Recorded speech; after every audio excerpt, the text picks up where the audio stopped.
welcome back to another video of Wake&Tech. In today's video, I'm going to show you how to download TikTok app on your Android phone. Keep watching the video till the end to figure it out. Don't forget to subscribe to our channel and hit the bell icon so that you never miss any update from us.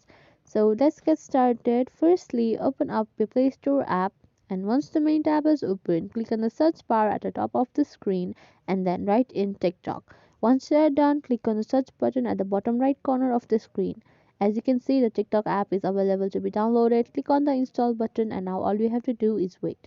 The downloading process has now started, and once the percentage hits 100, the app will be downloaded on your mobile phone.